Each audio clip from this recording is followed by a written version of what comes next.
Bueno, pues en una ocasión más, bienvenidos y bienvenidas a este cutre canal. Y lo que voy a hablar hoy es un tema bastante personal. De hecho, yo me he planteado mucho de hacer el vídeo y trata de mi enfermedad, pero realmente hablar de mi enfermedad pues tampoco tiene mayor importancia para vosotros, excepto el salseo, ¿vale? Lo que quiero hablar es que esto vaya de lo particular a lo general, es decir, qué os afecta a los demás. Voy contando. Como ya he explicado en alguna ocasión, yo tengo una condición de base que se llama inflamación T2 y es una enfermedad autoinmune. Y esta enfermedad se manifiesta en un montón de cosas diferentes, de reacciones autoinmunes. Larguísima, como son endometriosis, esofagitis, alergias de todo tipo y dolores articulares, ¿vale?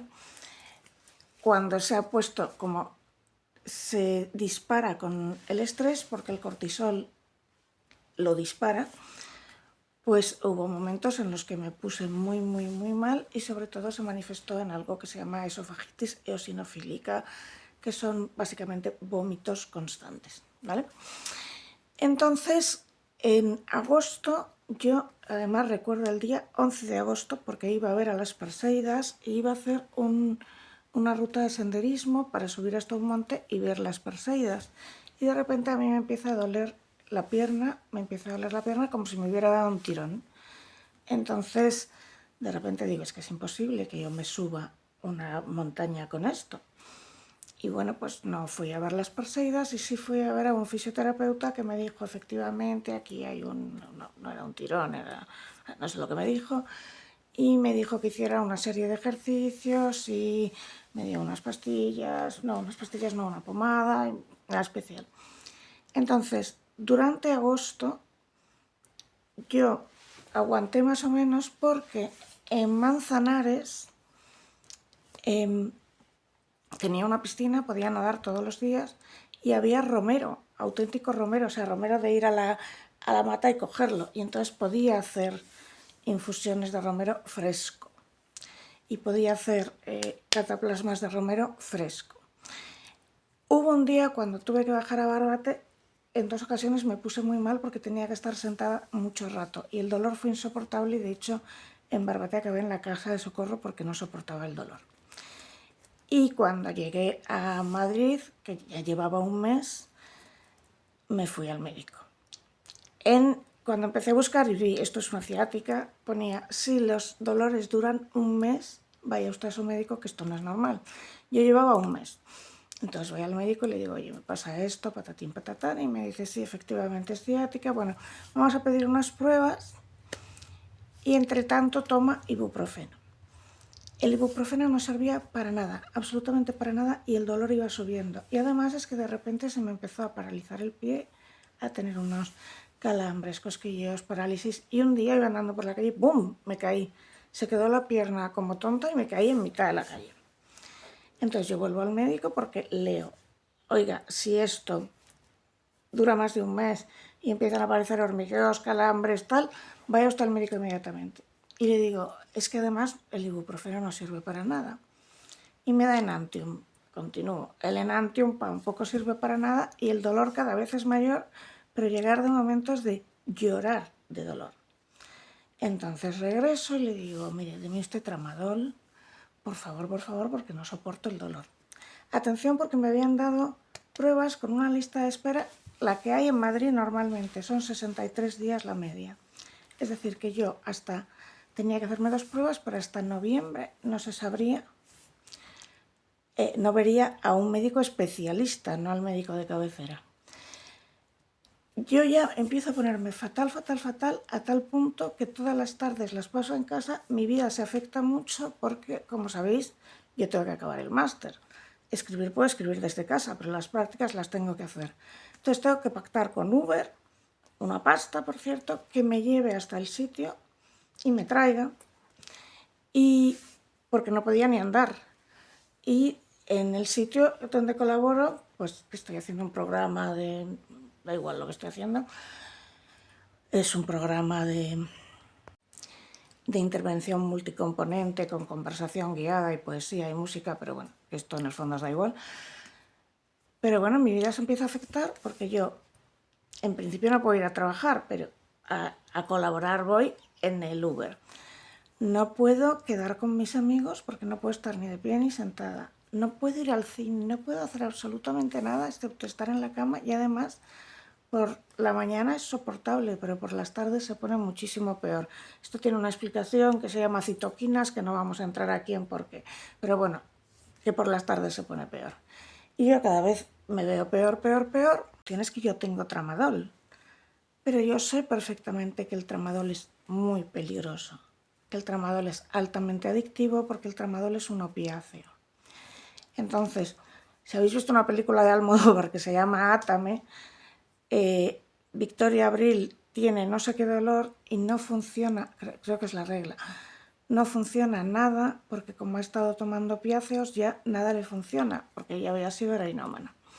Entonces, como el tramadol es un opiáceo, el problema es que si tú tomas tramadol luego nada te va a funcionar, pero además es enormemente adictivo.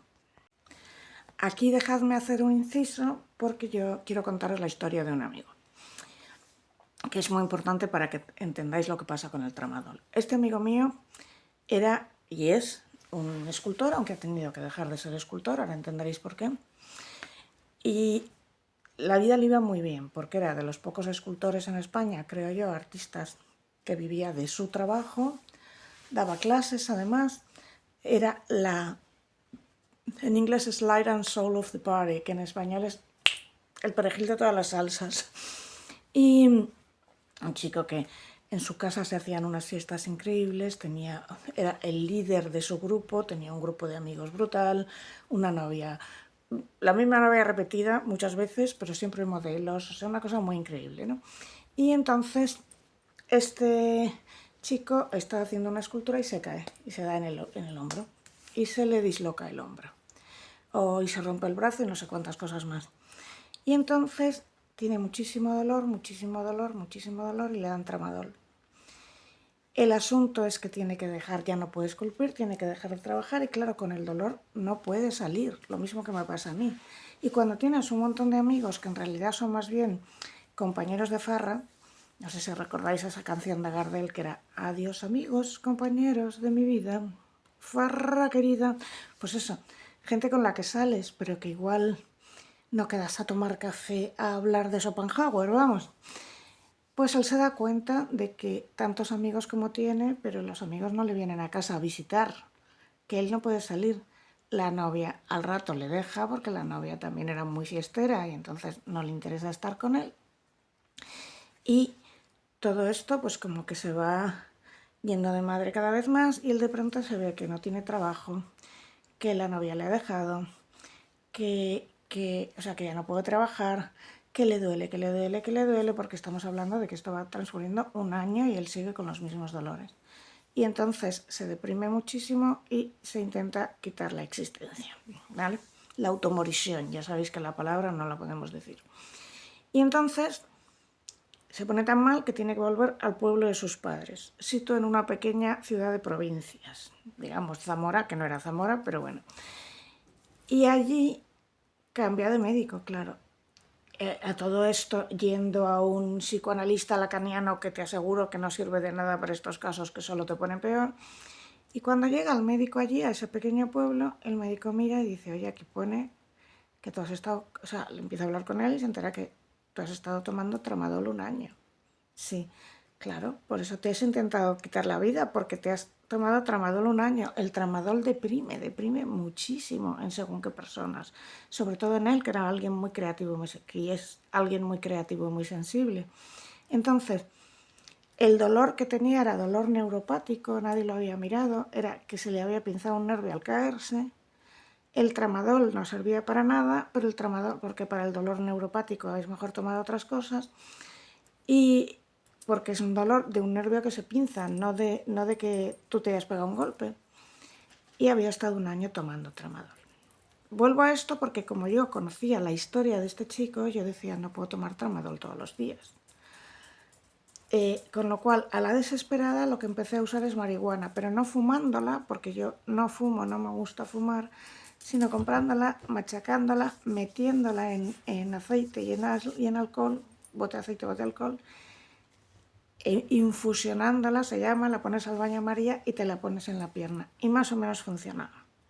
Pero imagínate la movida de tener que buscar marihuana, que yo no, o sea, no soy consumidora, por lo cual era muy difícil encontrarla, aparte de diciendo como lo siguiente es salir en Sálvame, bueno, ya no hay Sálvame, como me pillen comprando vas a ver la absurdez, ¿no? Total, que quiero que penséis que llevaba 3 meses de dolor constante al final y llevo dolor constante a todas horas, que a ratos es como una música de fondo, o sea, te duele, y hay momentos de que te quieres morir, o sea, un dolor agudísimo de ponerte a llorar, no poder andar, no poder ir a hacer la compra, no poder quedar con tus amigos, no poder sacar a la perra, o sea, no. Riesgo sacar a la perra porque quizá a los 5 minutos de andar aquello empieza a doler muchísimo y además no puedes volver, horrible, horrible, horrible. Y ayer cuando voy a la médica, muy maja por cierto, resulta que es dolor neuropático, por lo tanto, ni el ibuprofeno, ni el Elantium, ni el tramadol servían para nada, el tramadol sí para engancharme, y que lo que pasa también es que hay un pinzamiento, o sea que hay un pinzamiento en hay 2 vértebras que se han fundido y han pillado un nervio.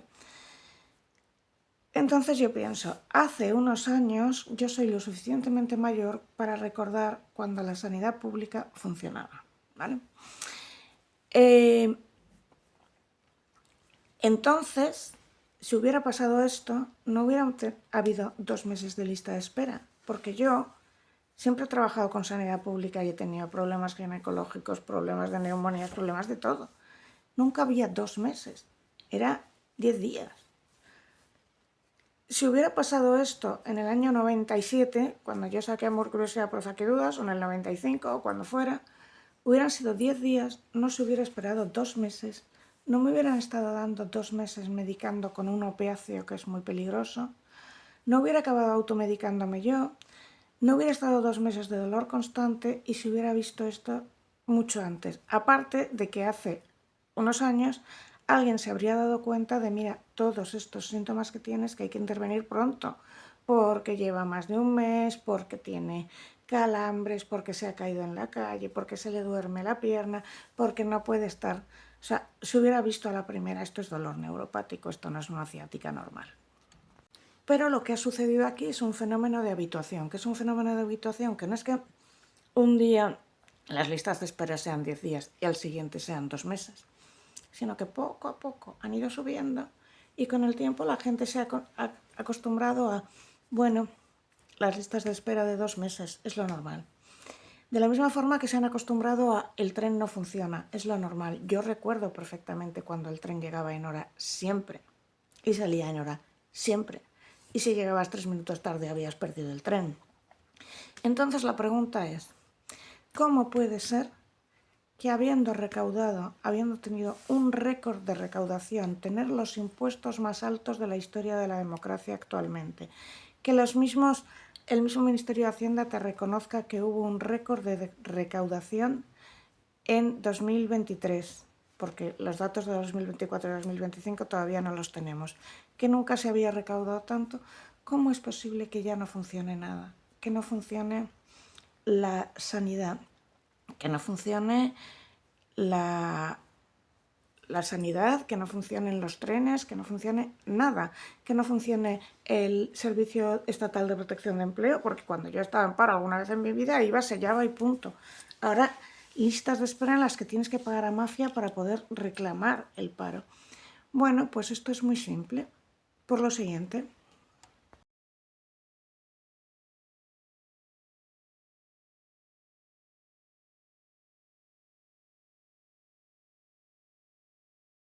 esta noticia, los españoles que cobran del sector público superan a los del privado, pasó sin pena ni gloria, pero significa que el Estado ya ha fallado.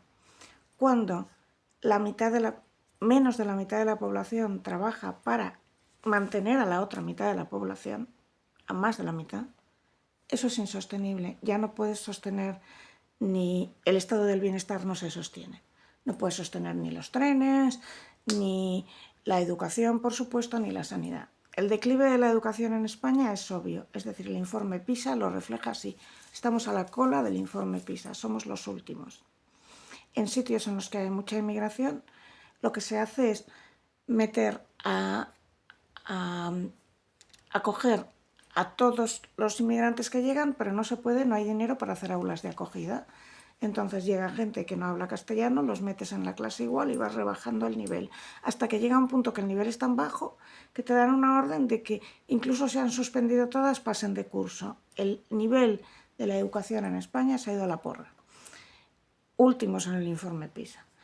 El nivel de la sanidad, ya os lo estoy contando, es decir, hace años yo hubiera ido por urgencias, me hubieran metido por un procedimiento de urgencia, estoy segura. Aquí se me deja esperar 2 meses en los que yo me he ido poniendo cada vez peor y yo al menos vivo con alguien. ¿Qué hubiera pasado si yo hubiera vivido sola? No lo hubiera podido sobrevivir porque hay momentos en que directamente no puedo ir desde mi cuarto a la cocina. Puedo ir desde mi cuarto al cuarto de baño porque lo tengo al lado, pero ¿cómo hubiera sobrevivido yo? O si me hubiera dedicado a tomar tramadol sin parar, como le pasó a este chico. Los transportes no funcionan y nos hemos acostumbrado a darlo como normal. No es lo normal que el tren no funcione nunca, ni en Madrid ni en Barcelona. La carretera, ayer vi, la carretera de Málaga está completamente colapsada. Todo no funciona y nos hemos acostumbrado. Bueno, todo no funciona. Entra dentro de lo normal. Mira tú, una inflación disparada, los trenes no funcionan, la sanidad no funciona, la educación no funciona. Pero es que todos los que cobran del sector privado. No se sabe exactamente cuántos inmigrantes ilegales hay en España, pero parece que son 4 millones, ¿vale? Porque no te dan los datos, te van dando los que llegan, pero claro, como están en situación ilegal, irregular, ponte a mirar. Claro, si empiezas a traer inmigración descontrolada, aparte de que la sanidad se te desboca, ¿dónde los pones si no hay vivienda? Los trenes no funcionan, ya lo he dicho, la educación no funciona, la sanidad no funciona. Pero es que hay algo más. Si veis en Twitter una cuenta que se llama Degu, también en The Objective está Pablo Cambronero hablando de ello, se están dando unas extrañas ayudas constantemente. Por ejemplo, ayer era, no sé si $500,000 a Mali.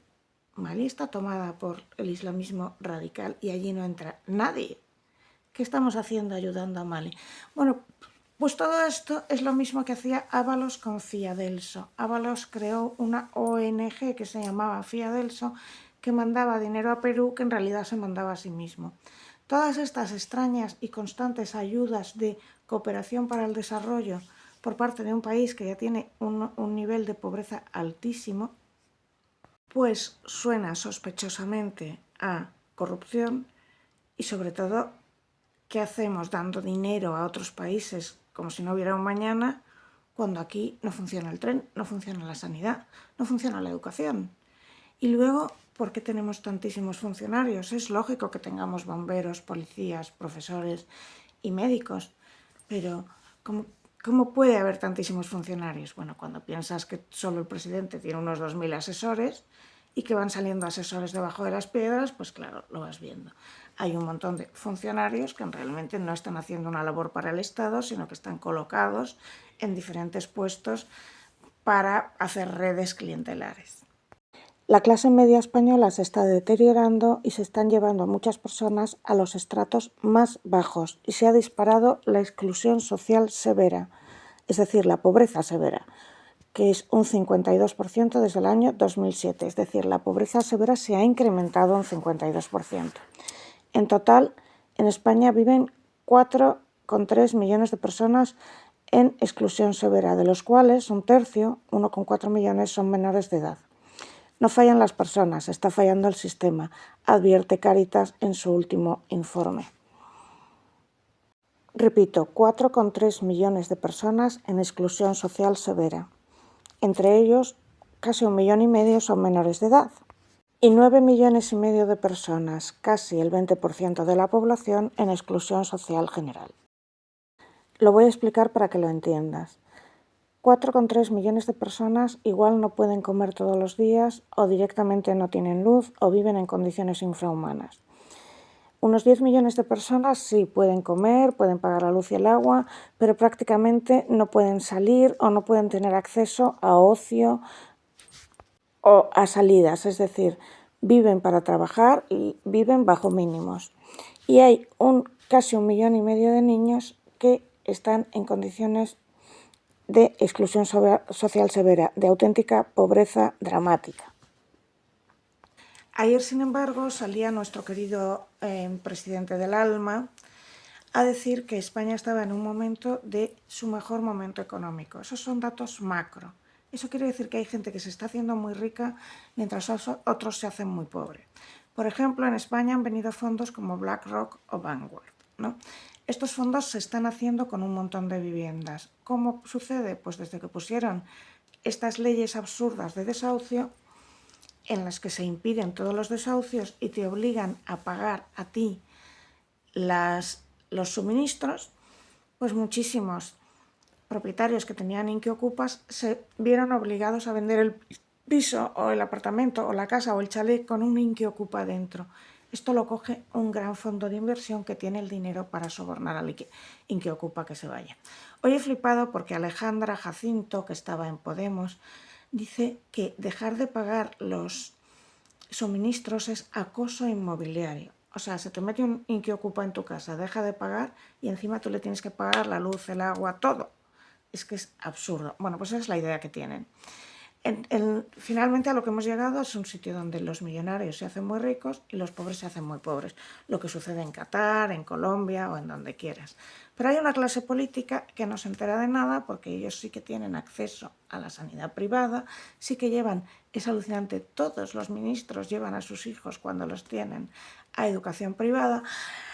Irene Montero y Pablo Iglesias, por supuesto, llevan a sus hijos a colegio privado a 500 euros al mes, más luego el comedor, la ruta y todo esto, porque pueden. O sea, si la que te está hablando de que te va a salvar el mundo, que es Irene Montero, está cobrando 130.000 euros al mes, digo al año, perdón, Rufián está cobrando 110.000 euros al año, pero ¿qué van a saber? ¿Qué van a saber? Son gente completamente desconectada de la realidad, que estoy segura de que se creen ellos mismos su rollo de que España va muy bien y que no les ha pasado lo mío nunca. El otro día se vio una noticia según la cual Óscar Puente se había saltado la lista de espera y había entrado por la puerta de atrás para hacerse una colonoscopia, claro, porque si no, mínimo habría tardado 3 meses. Y claro, le debe importar mucho su colon y su ano. En fin, yo os he contado esta historia para que veáis lo que me ha pasado a mí, que no es ninguna tontería, y quiero hablar de algo más. Cuando la gente como yo sufrimos dolor crónico, esto aparte de que te aísla porque ya no puedes tener vida social, no puedes bajar al perro, no puedes hacer nada, te amarga, te cambia el carácter, pero sobre todo es muy difícil porque si me hubiera roto la pierna, o tuviera aquí una herida clarísima, o tuviera cáncer, ya sabéis que tampoco se puede mencionar la palabra, todo el mundo lo entendería, pero yo me sentía como que la gente pensaba que me había vuelto loca o que estaba exagerando o que estaba buscando atención. Cuando yo le llegaba llorando al médico, de no puedo más, no decía, mira, lo entiendo, es muy duro, ¿sabes? Bueno, me daba tramadol y hasta ahí. Yo noto en mis amistades que no lo valoraban, es decir, que nadie se daba cuenta o sea, se iban de cañas y yo decía, no puedo más, y nadie decía, bueno, te acompañamos a casa y seguimos de cañas en tu casa. No, que va. Y como además este tipo de enfermedades suelen ser femeninas, la fibromialgia es femenina, las afectaciones de este tipo suelen ser femeninas. ¿Por qué? Pues porque los tíos se van y se suben una montaña. Las mujeres lo que hacen en muchos casos es fregar, ¿no? Entonces, aparte de la cuestión hormonal, está que tú haces ejercicio de bajo impacto, pero lo vas haciendo constantemente. Por eso se te pueden juntar 2 vértebras o lo que sea.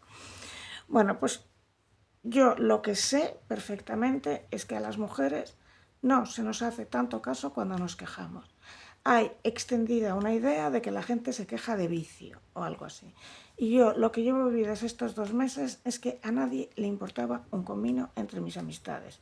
Yo lo iba explicando y muy bien, pero yo no veía que nadie me dijera, mira, te ayudo a hacer la compra, te hago la compra. Sí, uno, ¿sabes quién lo dijo? El sacerdote de San Nicolás, el único. Nadie que dijera, te ayudo a pasear a los perros. Nadie que me dijera, eso sí, una o dos me dijeron, voy a tu casa y veo una peli contigo. O sea, un total como, que por otra parte tampoco les exijo más, porque yo sé que en el mundo tampoco puedes ir, ¿sabes?, exigiendo de los demás que se conviertan en tus padres. Pero es cierto que hay una total incomprensión de lo que es vivir con dolor crónico y que hasta que no lo sufres tú, no lo puedes transmitir. ¿Por qué? Porque cuando yo no lo sufría tampoco llegaba ni a imaginar lo que es. Tú no puedes imaginar el mar si no lo has visto. Pues no puedes imaginar lo que es el dolor crónico si tienes la suerte de no haberlo vivido nunca. Es así de simple. Bueno, con esto yo un bizcocho os dejo aquí. Y también me he decidido contarlo no solo para explicar cómo está la sanidad pública, sino también porque cada 2 por 3 hay gente llamándome para, ¿quieres venir a nuestro estudio a hacer no sé qué de YouTube? ¿Quieres venir a hacer no sé qué programa? ¿Quieres venir a...? Siempre sin pagar, además. ¿Quieres acompañarme en una presentación de libros? Y no puedo. Entonces, ya me apetecería poner esto y lanzarles, mira, me pasa esto, no me puedo mover de la cama. En fin, yo sé que muchísimas mujeres me veis y que muchísimas mujeres habéis vivido lo mismo y os habéis sentido como yo, lo sé. Y me diréis, hombres no. Pues mira, los hombres suelen recibir más apoyo. Empecemos por ahí. Y segundo, por cuestiones hormonales no sufren fibromialgia y no suelen sufrir tanto el dolor neuropático. Por cuestiones de hormonas y por cuestiones de otro tipo.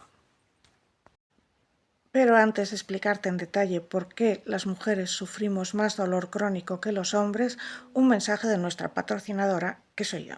Atención, este noviembre es el Black November.